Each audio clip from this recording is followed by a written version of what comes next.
Hello दोस्तों, स्वागत है आपका आपके अपने चैनल लर्न जीके विद एजे में। दोस्तों, आज की इस वीडियो में हम आपको फुल राजस्थान हिस्ट्री के पार्ट 4 के बारे में बताने वाले हैं। दोस्तों, 3 पार्ट हमने पहले अपलोड कर दिए हैं। दोस्तों, फर्स्ट पार्ट में हमने आपको बताया था मेवाड़ की पूरी हिस्ट्री, सेकंड पार्ट में हमने बताया था मारवाड़ की पूरी हिस्ट्री, और दोस्तों थर्ड पार्ट में हमने बताया था बीकानेर के राठौड़ वंश का पूरा इतिहास। अब दोस्तों, आज की इस वीडियो में हम आपको बताएंगे चौहानों का इतिहास। दोस्तों, ये जो सीरीज़ है बहुत धमाकेदार सीरीज़ चल रही है। दोस्तों, इसके ऊपर हमने फुल राजस्थान हिस्ट्री जो है अपलोड कर देंगे। दोस्तों, ये सारे नोट्स जो हम करवाएंगे वो राजस्थान के टॉपर द्वारा हैंड रिटन नोट्स है। तो दोस्तों, आपको टेंशन करने की ज़रूरत नहीं है कि ये नोट्स जो है ऑथेंटिक होंगे या नहीं। दोस्तों, बिल्कुल ऑथेंटिक होंगे, बिल्कुल जेन्युइन होंगे। दोस्तों, ये जो हम वीडियो आपको प्रोवाइड करवा रहे हैं दोस्तों, इनसे जो है बहुत ज़्यादा क्वेश्चन उठते हैं। अगर दोस्तों आप RAS, IAS, पटवारी या किसी भी बड़े से बड़े गवर्नमेंट एग्ज़ाम की अगर आप तैयारी कर रहे हैं तो उसमें राजस्थान जो है वो एक मोस्ट इंपॉर्टेंट रोल प्ले करता है। और दोस्तों, उसके अंदर जो है राजस्थान की हिस्ट्री भी मोस्ट इंपॉर्टेंट आती है। तो दोस्तों, हम जो है आपको पूरी राजस्थान की हिस्ट्री करवा देंगे। तो दोस्तों, इससे आपका क्या होगा, आपका जो रिवीजन का जो टाइम है वो बच जाएगा। दोस्तों, वीडियो के हिसाब से हम आपको इसलिए करवा रहे हैं ताकि आपको जो है पढ़ने में आसानी हो।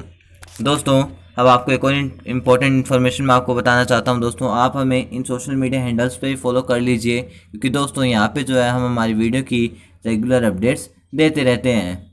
दोस्तों, इस वीडियो की PDF आप हमारे टेलीग्राम चैनल को ज्वाइन करके पा सकते हैं। दोस्तों, टेलीग्राम चैनल की लिंक मैंने आपको नीचे डिस्क्रिप्शन में प्रोवाइड कर दी है। दोस्तों, जहाँ पे जाके आप इस टेलीग्राम चैनल को ज्वाइन कर लीजिए और वहाँ पे आपको इस वीडियो की PDF मिल जाएगी। दोस्तों, अगर अभी तक आपने चैनल को लाइक से सब्सक्राइब नहीं किया है तो जल्दी से मेरे चैनल को सब्सक्राइब कर लीजिए। तो चलिए अब वीडियो शुरू करते हैं। तो दोस्तों, आज हम शुरू कर रहे हैं चौहानों का इतिहास। दोस्तों, सबसे पहले हम जानेंगे चौहानों की उत्पत्ति कैसे हुई। दोस्तों, सबसे फर्स्ट जो पॉइंट है वो है अग्निवंश का सिद्धांत। दोस्तों, यह सिद्धांत चंद्रवर्धन ने अपनी पुस्तक पृथ्वीराज रासों में दिया था। इसके अनुसार ऋषि वशिष्ठ ने आबू पर्वत में यहाँ से 4 जातियाँ उत्पन्न हुई यज्ञ किया, जिसमें 4 जातियाँ उत्पन्न हुई। फर्स्ट थी चौहान, सेकंड थी चालुक्य, थर्ड थी परमार और फोर्थ थी प्रतिहार। दोस्तों, मुहरनोट, नैणसी तथा सूर्यमल मिश्र ने भी इस सिद्धांत का समर्थन किया है। दोस्तों, अब ये जानते हैं कि हमने ये तो जान लिया कि मुहरनोट, नैणसी और सूर्यमल मिश्र ने भी इनका समर्थन किया था, पर दोस्तों आप जानते विदेशियों में से किन्होंने इसका जो है वो समर्थन किया था। तो दोस्तों, वो किया था जेम्स टोड और विलियम क्रुक ने।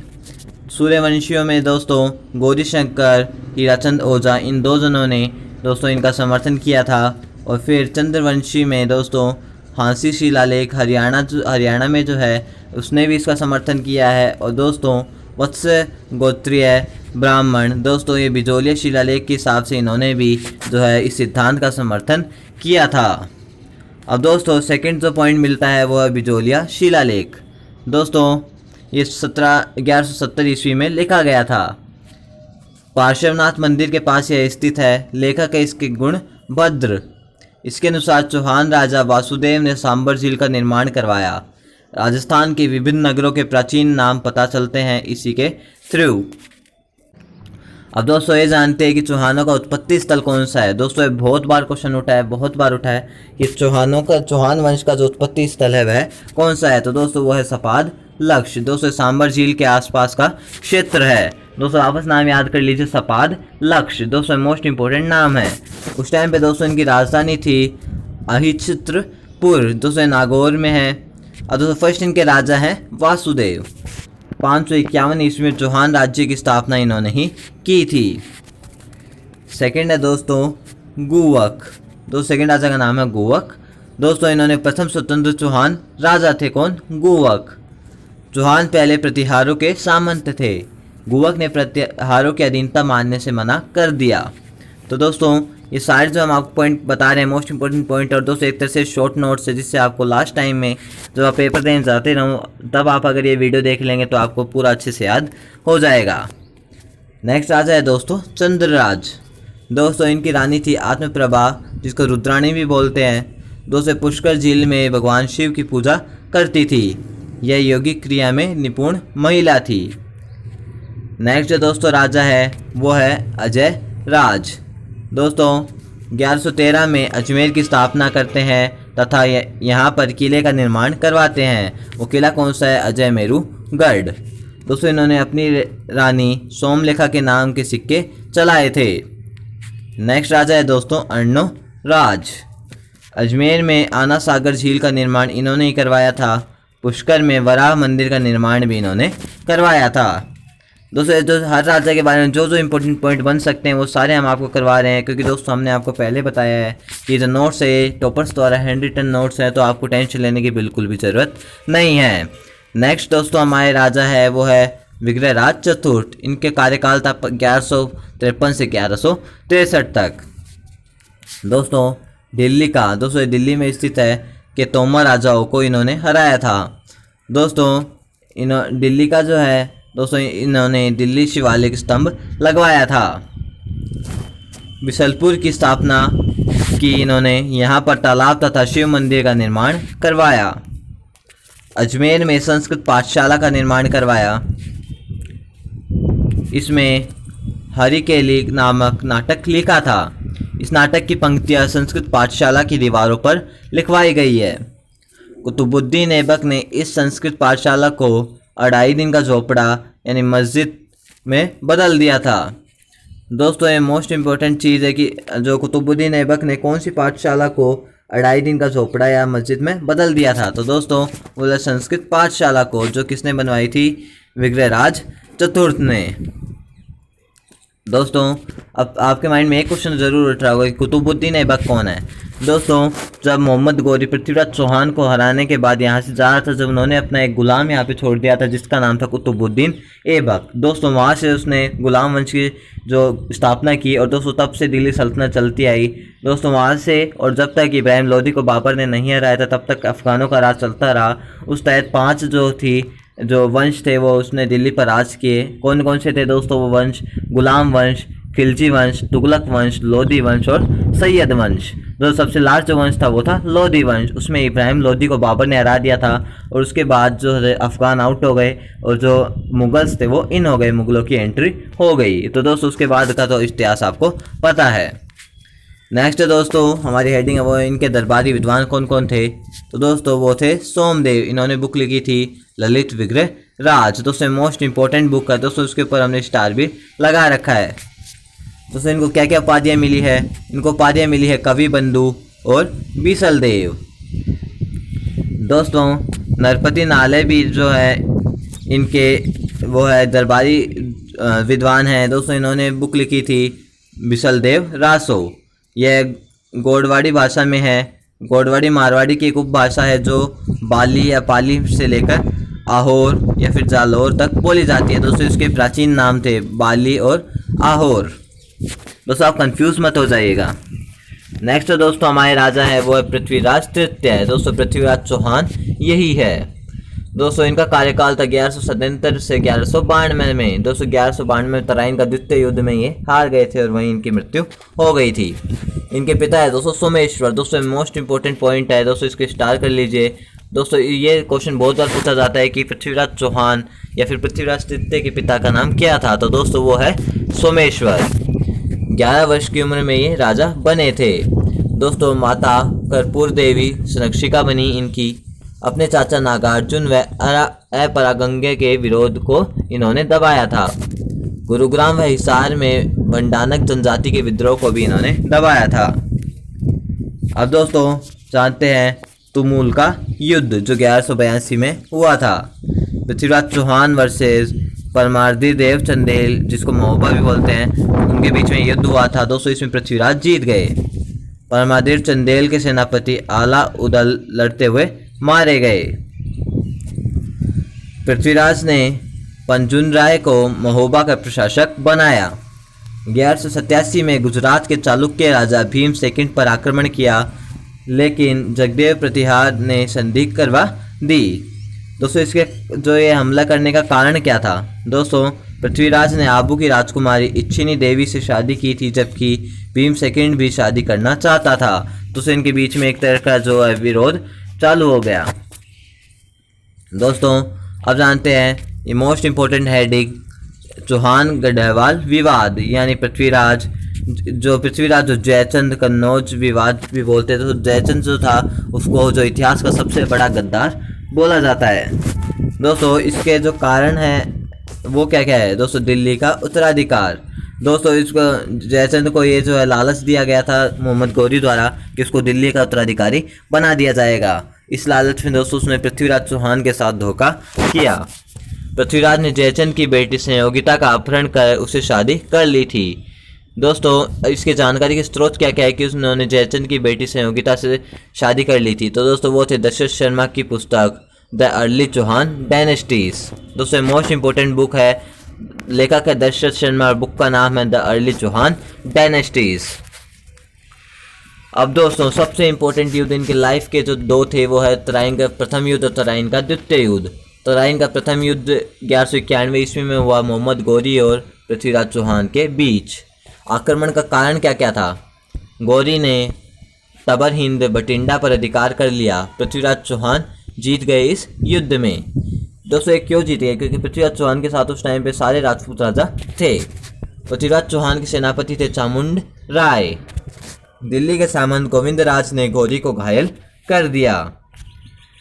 अब दोस्तों सेकंड जो मोस्ट इंपॉर्टेंट युद्ध है वो है तराइन का द्वितीय युद्ध, जो 1192 में हुआ था। प्रथम युद्ध हुआ था 1191 में। इसमें पृथ्वीराज चौहान हार गए। पृथ्वीराज चौहान को सिरसा के पास सरस्वती में गिरफ्तार किया तथा मार दिया गया। दोस्तों इसके अंदर जो है किसी राजपूत राजाओं ने इनका साथ नहीं दिया और ये अकेले पृथ्वी जो मोहम्मद गौरी के साथ लड़ते रहे। हसन निज़ामी के अनुसार पृथ्वीराज ने कुछ दिनों मोहम्मद गौरी के अधीन शासन भी किया था। इस युद्ध में चामुंड राय सेनापति नहीं था। अब दोस्तों तराइन के युद्ध में हार के कारण क्या क्या थे? दोस्तों इसका एक अलग से क्वेश्चन बन के आपके पेपर में आ सकता है कि तराइन का युद्ध जो पृथ्वीराज चौहान हार गए थे उसके क्या क्या कारण थे। तो दोस्तों वो आप ध्यान से सुनिएगा। पृथ्वीराज ने अपने पड़ोसी राज्यों से विवाद थे, इसलिए किसी ने भी गौरी के खिलाफ उनका साथ नहीं दिया। तराइन के दूसरे युद्ध में गौरी के मुकाबले पृथ्वीराज की सेना कम थी तथा उसके अधिकतर सेनापति अन्य युद्धों में व्यस्त थे। मोहम्मद गौरी एक अच्छा सेनापति था तथा उसने अपनी कूटनीति से पृथ्वीराज को हरा दिया। तराइन के पहले युद्ध के बाद पृथ्वीराज ने गौरी को युद्ध की तैयारी का समय दे दिया था। दोस्तों यही जो गलती है कई राजपूत राजाओं ने की है। दोस्तों पहले राणा सांगा ने भी यही गलती करी थी कि उन्होंने बाबर को फिर से तैयार होने का मौका दे दिया था, इसलिए उसने वापस युद्ध करा और खानवा का युद्ध जीत गया। पृथ्वीराज की सेना में हाथियों का प्रयोग किया जबकि तुर्क सेना घोड़ों का प्रयोग करती थी। दोस्तों सेम बात हुई थी जब बाबर और राणा सांगा की लड़ाई हुई थी, उसमें राणा सांगा की सेना ने हाथियों का उपयोग करा था और तुर्क या फिर मुगल सेना ने जो था वो घोड़ों का प्रयोग किया था। दोस्तों ये सारी डिटेल आपको मिलेगी मेवाड़ की हिस्ट्री वाले वीडियो में, तो दोस्तों आपने अगर वो नहीं देखा तो वो भी देख लीजिए, क्योंकि मेवाड़ और मारवाड़ दोस्तों ये दो मोस्ट इंपॉर्टेंट रियासतें हैं जो राजस्थान की हिस्ट्री की। और लास्ट जो दोस्तों हमारा पॉइंट है, भारतीय सैनिकों की अपेक्षा तुर्क सेना ने हल्के हथियारों का प्रयोग किया। नेक्स्ट जो दोस्तों हमारी हेडिंग है वो है तराइन युद्ध का परिणाम, महत्व और प्रभाव। फर्स्ट पॉइंट है पृथ्वीराज की हार के बाद मोहम्मद गौरी के उत्तराधिकारियों के लिए भारत में राज करना आसान हो गया। राजपूतों की उभरती हुई महत्वाकांक्षाओं पर रोक लग गई तथा पृथ्वीराज के बाद कोई भी राजपूत राजा दिल्ली पर अधिकार नहीं कर पाया। दोस्तों मोस्ट इंपोर्टेंट पॉइंट है, ये क्वेश्चन बन सकता है कि कौन सा लास्ट राजा था जिसने दिल्ली की सल्तनत पर अधिकार किया या फिर दिल्ली पर अधिकार किया? तो दोस्तों वो था पृथ्वीराज तृतीय या फिर पृथ्वीराज चौहान।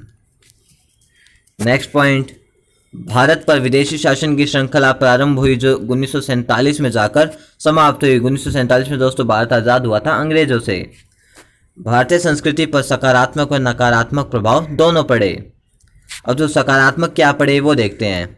दोस्तों हिंदू मुस्लिम साझी संस्कृति का विकास हुआ जिसके प्रभाव स्थापत्य कला व चित्रकला में दिखते हैं। और सेकंड जो सकारात्मक जो है वो है भारत में भक्ति व सूफी आंदोलन प्रारंभ हुआ। और दोस्तों इसके जो नकारात्मक प्रभाव वो देखते हैं, वह दोस्तों हिंदू व बौद्ध संस्कृति का पतन हुआ।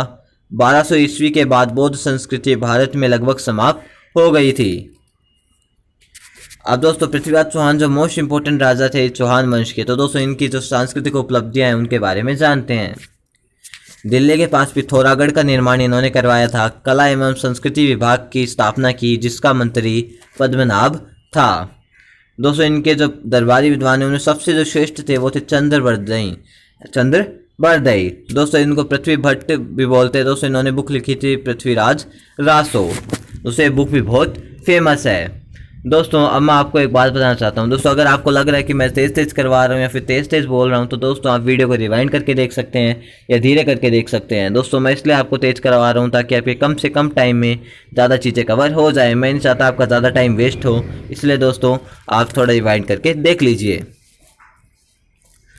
दोस्तों और कौन कौन से दरबारी विद्वान हैं वो है दोस्तों जय नायक, इन्होंने पृथ्वीराज विजय पुस्तक लिखी थी, ये भी मोस्ट इंपॉर्टेंट है।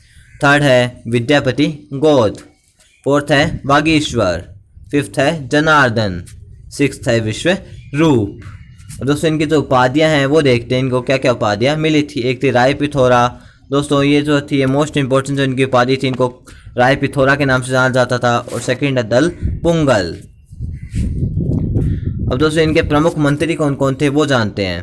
दोस्तों फर्स्ट थे भुवन मल्ल और सेकंड थे कैमास। दोस्तों आप पृथ्वीराज चौहान का मूल्यांकन करते हैं। दोस्तों पृथ्वीराज चौहान पर अपरिपक्व सेनापति व अदूरदर्शी राजनेता होने का आरोप लगाया जाता है, लेकिन यह आरोप गलत है। वह तराइन के दूसरे युद्ध से पहले किसी भी युद्ध में पराजित नहीं हुए थे, इसलिए उसे अपरिपक्व सेनापति नहीं कहा जा सकता। दोस्तों ये आप अपने आंसर में भी लिख के आ सकते हैं, इसकी लैंग्वेज बहुत अच्छी है। पृथ्वीराज चौहान अपने युग की सीमाओं में बंधे हुए थे।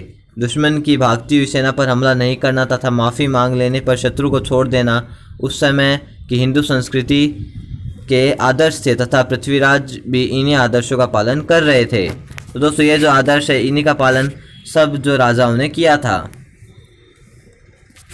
फिर दोस्तों हालांकि उनके हार के बाद हार ने भारत की गुलामी का मार्ग खोल दिया था, लेकिन फिर भी मध्यकालीन इतिहास में उनके महत्व से इनकार नहीं किया जा सकता। अब दोस्तों एक क्वेश्चन बन के आ सकता है, पृथ्वीराज चौहान का एक शासक के रूप में मूल्यांकन कीजिए। तो दोस्तों इसका जो है मैंने ऊपर जो आपको ये इतना जो पोर्शन मैंने आपको बताया है यहाँ से लेके यहाँ तक, तो दोस्तों वो आप अगर इसके अंदर लिख के आएंगे तो आपको एक सफिशिएंट और बहुत ही अच्छा आंसर होगा। तो दोस्तों इसके आपके full out of full number भी मिलेंगे और आपका इंप्रेशन भी अच्छा पड़ेगा। जो एग्जामिनर आपकी नोटबुक चेक करेगा क्या पता वो अगले में आपको एक की जगह 2 नंबर दे दे। तो दोस्तों आपकी लैंग्वेज का बहुत असर पड़ता है। अब दोस्तों सेकंड हम देखते हैं रणथंभौर के चौहान। दोस्तों हम आपके जो चौहानों का जो मेन जगह है उन सब जगह आपकी कवर करवा देंगे। दोस्तों रणथंभौर के चौहान भी बहुत फेमस है। फर्स्ट राजा थे गोविंदराज। दोस्तों एक पृथ्वीराज चौहान के बेटे थे। 1194 में रणथंभौर में चौहान राज्य की स्थापना यही करते हैं। सेकंड दोस्तों जो राजा है वो है हमीर। दोस्तों ये जो हमीर जो राजा हैं राजा हमीर, दोस्तों ये मोस्ट इम्पोर्टेंट राजा हैं। इनका कार्यकाल था 1282 से 1301 तक। दोस्तों चित्तौड़ के समर सिंह को, MP धार के भोज को और UP भीमरस के अर्जुन को इनको हमीर ने हराया था। दोस्तों 1292 में जलालुद्दीन खिलजी के आक्रमण को विफल भी इन्होंने ही किया था। और दोस्तों ये जो है ये मोस्ट इंपॉर्टेंट जो था अलाउद्दीन खिलजी का आक्रमण जो 1301 में हुआ था। दोस्तों इससे आपके 95% चांस है कि इससे आपका क्वेश्चन उठ के आएगा। दोस्तों अब इसके जो कारण क्या क्या थे। दोस्तों हमीर ने अलाउद्दीन खिलजी के विद्रोही या भगोड़े मोहम्मद शाह व कहबरू को शरण दी थी। अब दोस्तों अलाउद्दीन खिलजी के इस युद्ध में सेनापति कौन कौन थे वो थे दोस्तों उलुग खां, अल्प खान और नुसरत खां। यह मारा गया था। अब दोस्तों हमीर के सेनापति कौन कौन थे।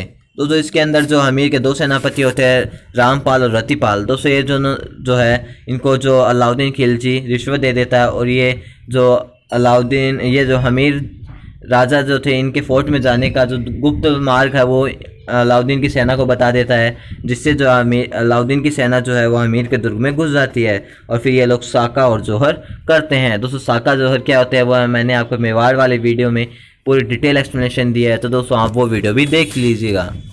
और दोस्तों हमीर के सेनापति कौन कौन थे वो थे दोस्तों धर्म सिंह और भीम सिंह। दोस्तों रतिपाल व रणमल ने हमीर से विश्वासघात किया।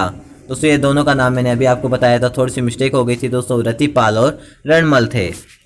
रणथंभौर में साका किया गया क्यों दोस्तों, क्योंकि वो अभी मैंने आपको बता दिया। 1301 में ये साका हुआ था। रानी रंग देवी ने जौहर किया। ये राजस्थान का पहला साका था। दोस्तों मोस्ट इम्पोर्टेंट पॉइंट है कि राजस्थान का पहला साका कौन सा था, तो दोस्तों वो था जब अलाउद्दीन ने रणथंभौर पर आक्रमण किया था 1301 में।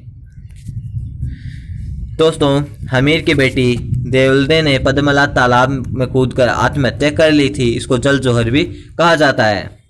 अब दोस्तों हमीर की सांस्कृतिक उपलब्धियाँ क्या क्या थी उनके बारे में जानते हैं। दोस्तों रणथंभौर में 32 खंभों की छतरी बनवाई अपने पिता जैतर सिंह के 35 साल शासन के कारण। दोस्तों हमीर की पुस्तक है श्रृंगार हार। हमीर ने कोटि यज्ञ करवाया था और इसमें जिन्होंने कोटि यज्ञ किया था वो पुरोहित का नाम है विश्वरूप। इनके जो दरबारी विद्वान हैं वो है राघव देव। इनकी पुस्तक है हमीर का गुरु। दोस्तों ये है हमीर के गुरु थे दोस्तों ये, और सेकंड है विजयादित्य। दोस्तों महाराणा प्रताप के दरबार में महाराणा प्रताप के जो गुरु थे राघवेंद्र वो रहते थे।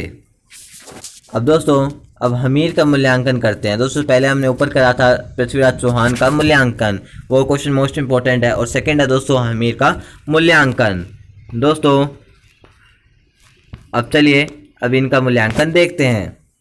हमीर पर कर बढ़ाने तथा हट के लिए युद्ध करने का आरोप लगाया जाता है, लेकिन इन आरोपों से उसे मुक्त किया जा सकता है। दोस्तों ये कहा जाता है हमीर के बारे में कि सिंह सिवन सतपुरुष वचन कदली फलत एक बार, तिरिया तेल हमीर हट चढ़े ना दूजी बार। ये दोस्तों एक बार जो इन्होंने कह दिया वो ये करके ही रहते थे। युद्ध के समय अधिक धन की आवश्यकता थी, इसलिए कर बढ़ाए गए थे तथा ऐसे सभी राजा करते थे। युद्ध से पहले हमीर ने कभी भी कर नहीं बढ़ाए थे। शरणागत की रक्षा करना उस समय की हिंदू संस्कृति का आदर्श था तथा हमीर भी उस आदर्श का पालन कर रहे थे। उनकी बहादुरी एवं शरणागत के लिए सब कुछ न्यौछावर कर देने की प्रवृत्ति अविस्मरणीय है तथा हमीर को प्रथम पंक्ति में खड़ा कर देती है। दोस्तों ये जो मैंने आपको बताया था वही नीचे आ गया। किसी कवि ने हमीर के बारे में ठीक ही कहा है, सिंह गवन सतपुरुष वचन कदली फले एक बार, तिरिया तेल हमीर हट चढ़े ना दूजी बार। या दोस्तों एक बार जो बोल दिया उसको कंप्लीट करना है, किसी भी हालत में उसको पूरा करना है। अब दोस्तों एक क्वेश्चन आ सकता है कि दोस्तों ये जो पॉइंट है इंपॉर्टेंट क्वेश्चन नहीं कह सकते हैं दोस्तों इसको कि जाहिन दुर्ग को रणथंभौर की चाबी कहा जाता था। दोस्तों जो वो था जलालुद्दीन खिलजी था जो अलाउद्दीन का चाचा, दोस्तों वो भी आया था यहाँ पे, वो भी जैन को कब्जा नहीं कर पाया था इसलिए वो वापस लौट गया था। दोस्तों ये इसको कहते हैं कि जाहिन दुर्ग जिसने फतह कर लिया वो रणथंभौर को भी फतह कर सकता है, वो रणथंभौर के अंदर घुसने का उसको रास्ता पता चल जाता है। तो दोस्तों एक क्वेश्चन मोस्ट इंपॉर्टेंट बन सकता है कि रणथंभौर की चाबी किसे कहा जाता है, तो वो कहा जाता है जाहिन दुर्ग को। तो दोस्तों यहाँ पे हमारे रणथंभौर के जो चौहान है वो खत्म होते हैं। अब दोस्तों हम देखते हैं जालोर के चौहान। दोस्तों जालोर का प्राचीन नाम था जावालीपुर। जालोर का किला सोनगिरी पहाड़ी पर स्थित है, इसलिए इसे सुवर्णगिरी का किला कहा जाता है। इसी कारण दोस्तों जालोर के चौहानों को सोनगरा चौहान कहा जाता है। दोस्तों जैसलमेर के किले को स्वर्णगिरी का किला कहा जाता है और दोस्तों इसीलिए इसको जो है दोस्तों जैसलमेर को जो है वो गोल्डन सिटी भी कहा जाता है राजस्थान की। अब दोस्तों फर्स्ट जो इनके राजा हैं वो है कीर्तिपाल सोनगरा। दोस्तों 1182 में जालोर में सोनगरा राज्य की स्थापना यही करते हैं। इन्होंने चित्तौड़गढ़ सामंत सिंह को हरा दिया था। सेकंड राजा है काहनड़ देव सोनगरा। दोस्तों अलाउद्दीन खिलजी का सिवाना पर आक्रमण 1308 में इनकी लाइफ का मोस्ट इंपॉर्टेंट मोड़ था। दोस्तों सातल व सोम के नेतृत्व में सिवाना का पहला साका हुआ। भायल सैनिक ने विश्वासघात किया था। सिवाना के जालोर की चाबी कहा जाता है। दोस्तों सिवाना को जो है मारवाड़ राठौड़ों का शरण स्थली भी कहा जाता है। ये भी दोस्तों मैंने मारवाड़ वाले वीडियो में पूरे एक्सप्लेनेशन के साथ बताया है, तो आप वो भी देख लीजिए।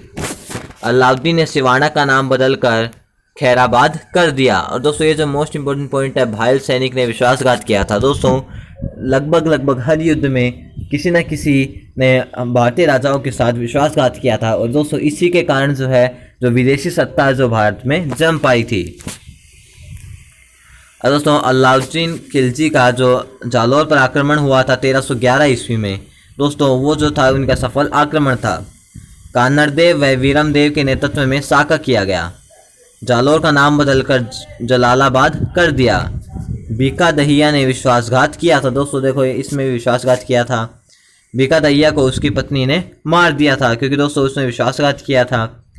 अब दोस्तों फिरोजा जो थी दोस्तों अलाउद्दीन की पुत्री थी जो वीरमदेव को पसंद करती थी। और दोस्तों गुल विहिष्ट दोस्तों ये फिरोजा की धाई माँ थी। दोस्तों कमालुद्दीन गुर्ग दोस्तों अलाउद्दीन का सेनापति था। दोस्तों पद्मनाभ ने एक पुस्तक लिखी थी कानड़दे प्रबंधन और वीरमदेव सोनगरारी बात। अब दोस्तों अब हमारी हेडिंग है सिरोही के चौहान। उसके बाद हम देखेंगे बूंदी के चौहान और कोटा के चौहान। दोस्तों सारे जो चौहानों का जो है मोस्ट टॉपिक वो इस वीडियो में ही कवर हो जाएगा, तो दोस्तों आपको टेंशन लेने की बिल्कुल भी ज़रूरत नहीं है। दोस्तों अब हमारी हेडिंग है सिरोही के चौहान। सिरोही में चौहान वंश की देवड़ा शाखा का शासन था। फर्स्ट राजा है लुम्बा। 1311 में आबू व चंद्रावती को जीता तथा चंद्रावती को राजधानी बनाया। सेकंड राजा है सहसमल देवड़ा। दोस्तों 1425 में सिरोही की स्थापना की तथा इसे अपनी राजधानी बनाया। थर्ड है सुल्तान। दोस्तों दलानी का युद्ध जो 1583 में हुआ था वो सुल्तान वर्सेस अकबर के बीच में हुआ था। दोस्तों बीकानेर के राय सिंह तथा प्रताप महाराणा प्रताप के छोटे भाई जगमाल अकबर की तरफ से लड़े थे। दोस्तों जगमाल ने भी जो है महाराणा प्रताप के साथ विश्वासघात किया था। दुरसा आड़ा ये बुक जो है राव सुल्तान रा कवि दुरसन आड़ा ने यह बुक लिखी थी। नेक्स्ट दोस्तों हमारे राजा हैं शिव सिंह। दोस्तों 1823 में अंग्रेजों से संधि कर लेता है। दोस्तों अंग्रेजों से संधि करने वाली अंतिम रियासत थी कौन सी? सिरोही रियासत। अब दोस्तों हमारी नेक्स्ट हेडिंग है बूंदी के चौहान। दोस्तों मैं जल्दी इसलिए करवा रहा हूँ ताकि आपको कम टाइम में ज़्यादा चीज़ें कवर हो सके। अगर आपको फिर भी लगता है मैं जल्दी करवा रहा हूँ तो आप वीडियो को रिवाइंड करके देख सकते हैं या फिर धीरे करके देख सकते हैं। फर्स्ट जो है हमारा पॉइंट है बूंदी में चौहान वंश की हाड़ा शाखा का शासन था। पहले बूंदी पर मीणा राजाओं का अधिकार था। बूंदा मीणा के कारण बूंदी कहा जाता था। रणकपुर अभिलेख में बूंदी का नाम वृंदावती है। दोस्तों हमारे फर्स्ट राजा हैं देवा।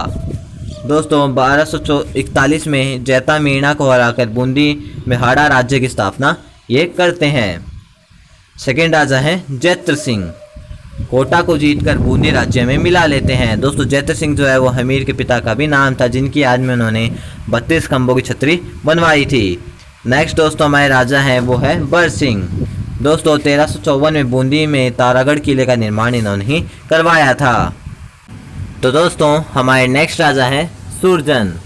दोस्तों 1569 में अकबर के दीनता स्वीकार करता है। आमेर के राजा भगवंत दास की इसमें मुख्य भूमिका थी। द्वारिका में रणछोड़ मंदिर का निर्माण भी इन्होंने ही करवाया था। दोस्तों थोड़ी बारिश हो रही है इसलिए थोड़ा वॉइस डिस्टर्बेंस हो रहा है, बट दोस्तों हम हमारी पढ़ाई पर कॉन्सेंट्रेट करते हैं। दोस्तों हम चाहते हैं कि इसी वीडियो में आपका जो पूरा जो है चौहान वंश कंप्लीट हो जाए। दरबारी विद्वान है दोस्तों इनके चंद्रशेखर फर्स्ट। इन्होंने बुक लिखी थी सुरजन चरित और हमीर हट। दोस्तों नेक्स्ट जो हमारे राजा है नेक्स्ट जो राजा हैं वो है बुद्ध सिंह। दोस्तों इन्होंने पुस्तक लिखी थी नेहत रंग। इसके दो बेटों दलेल सिंह व उमेद सिंह में उत्तराधिकार का संघर्ष हुआ। सवाई जय सिंह आमेर ने दलेल सिंह का तथा मराठों ने उमेद सिंह का साथ दिया। उससे एक मोस्ट इम्पोर्टेंट पॉइंट है बूंदी पहली रियासत थी जिसकी आंतरिक राजनीति में मराठों ने हस्तक्षेप किया था। दोस्तों अब नेक्स्ट जो दो मोस्ट इम्पोर्टेंट जो राजकुमारियां हैं वो है फर्स्ट है अमर कंवर। दोस्तों सवाई जय सिंह की बहन तथा बुद्ध सिंह की रानी। इसने उमेद सिंह के पक्ष में मराठों को बुलाया। इसने मराठा सेनापति मल्हार राव होलकर को अपना भाई बनाया। और दोस्तों सेकंड है कृष्णा कंवर, सवाई जय सिंह की बेटी तथा दलेल सिंह की रानी। दोस्तों लास्ट जो हमारे राजा हैं जो है वो है विष्णु सिंह। दोस्तों 1818 में ये अंग्रेजों से संधि कर लेते हैं। अब दोस्तों हमारे लास्ट जो है रियासत बची है वो है कोटा। तो दोस्तों अब हम जानेंगे कोटा के चौहानों के बारे में। दोस्तों कोटा में भी चौहान वंश की हाड़ा शाखा का शासन था। फर्स्ट राजा है इसके माधो सिंह।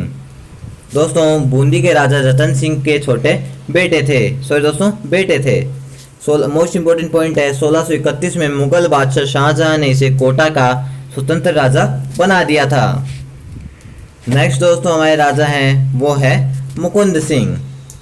दोस्तों कोटा में अबली मीणी का महल बनवाया था किन्होंने? मुकुंद सिंह ने। ये इनकी एक मोस्ट इंपोर्टेंट उपलब्धि थी। नेक्स्ट जो राजा हैं वो है भीम सिंह। दोस्तों ये वल्लभ संप्रदाय का अनुयायी था। कोटा का नाम बदलकर नंदग्राम कर दिया।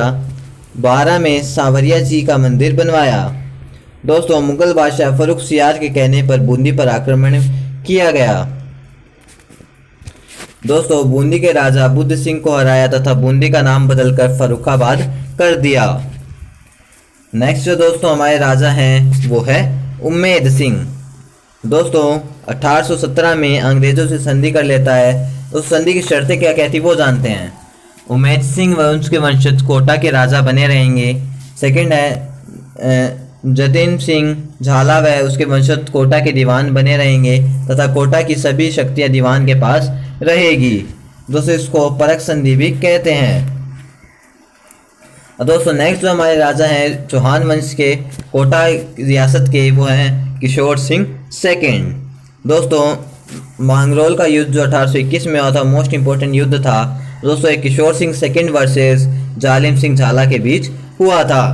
दोस्तों जेम्स टॉड ने इस युद्ध को जालिम सिंह झाला का साथ दिया था। दोस्तों जेम्स टॉड जो थे वो एक मोस्ट इंपोर्टेंट जो है मोस्ट फेमस जो थे वो है इतिहासकार थे। तो दोस्तों यहाँ पे हमारे चौहान जो वंश है उसका जो है ये वीडियो ख़त्म होता है। दोस्तों ये हमारे इस जो राजस्थान हिस्ट्री का जो हम सीरीज चला रहे हैं उसका पार्ट 4 था। दोस्तों फर्स्ट पार्ट में हमने मेवाड़ के बारे में बताया है। सेकंड पार्ट में हमने दोस्तों मारवाड़ के बारे में बताया है। थर्ड पार्ट में हमने आपको बीकानेर के बारे में बताया है। और दोस्तों ये फोर्थ पार्ट था जिसके अंदर हमने राजस्थान के पूरे चौहान वंश का वर्णन आपको बता दिया है, पूरे चौहान वंश का इतिहास आपको बता दिया है। तो दोस्तों अगर आपको ये वीडियो अच्छा लगा है तो इसको ज़्यादा से ज़्यादा शेयर कीजिए ताकि हमको आगे वीडियो बनाने के लिए मोटिवेशन मिलता रहे। तो दोस्तों हम मिलते हैं नेक्स्ट वीडियो में, तब तक के लिए जय हिंद जय भारत।